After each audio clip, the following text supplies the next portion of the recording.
Hello and welcome to the first episode of CROCK-POT Psycho. So today we are going to be making creamy beef and noodles. Now before I start, this is my very first episode, so I do have to tell you, you're looking at this and probably thinking, oh, that's a pretty big crock-pot, that is a very giant crock-pot. No, it is not a giant crock-pot.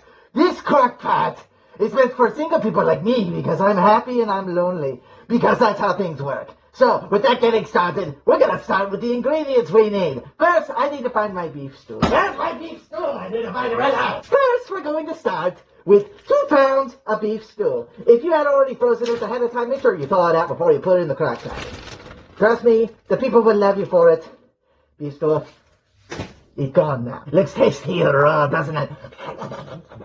Next, add 10.5 ounces or 1 1/3 cup of beef broth.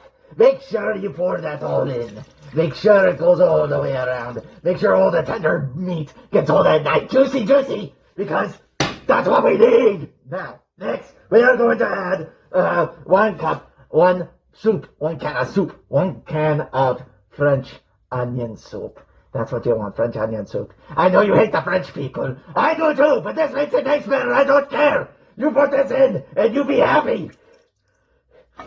That smells so good! Next, we're gonna add 1 can of cream of mushroom, salted or unsalted. I don't care! Choose one! It doesn't matter, as long as it's cream of mushroom. As long as it's cream of mushroom, I do not care. You put that in as well. You put that in.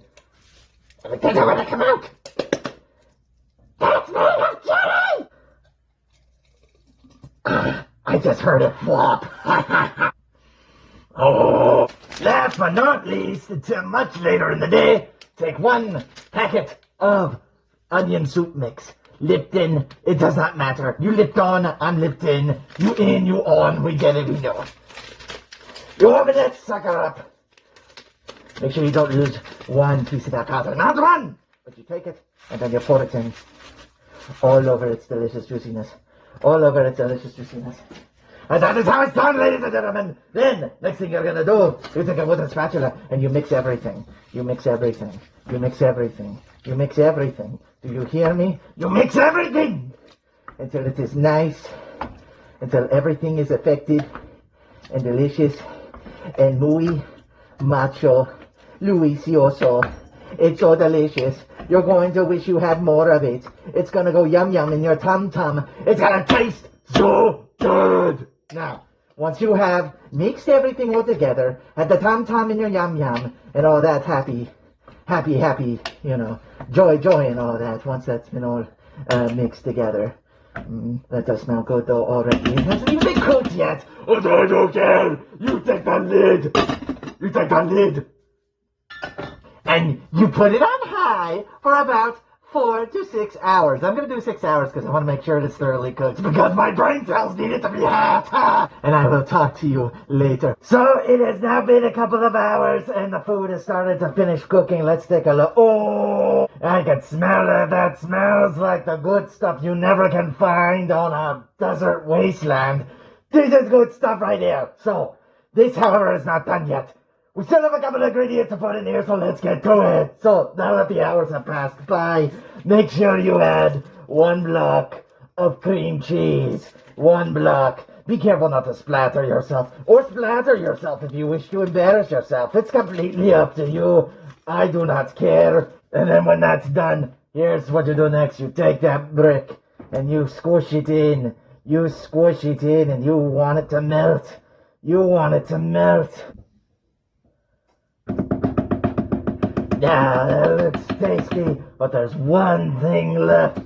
If you have already done this, take 1 pound of your favorite noodles to add to the dish. It's supposed to be egg noodles, but the grocery store I went to had no egg noodles, so I dropped a nuke on that store because they deserved it. And I went along with rotini because I thought it'd be more closer to egg noodles and it'd be very nice.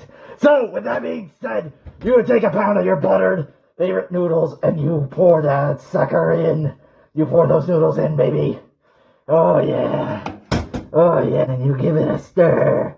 Because if you don't, the noodles don't get that delicious saucy-wassy that you worked so hard on for 5 hours by just letting the crock-pot do all the work. You look at the magnificence in there, which we're gonna do Right now, I want you to take a good look at that.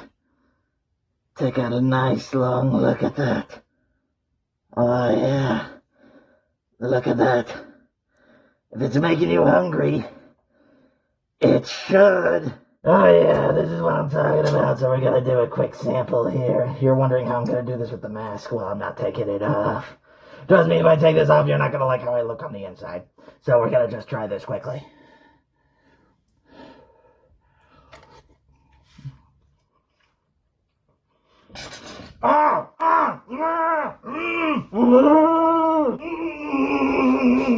It is out of this world! That is how you make creamy beef and noodles. And if you don't have any noodles, don't worry. If you have mashed potatoes, you can use instant mashed potatoes. But we're not doing mashed potatoes. We're doing noodles. So that's what we did. It looks good. It tastes great.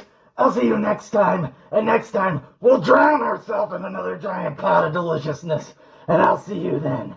Farewell.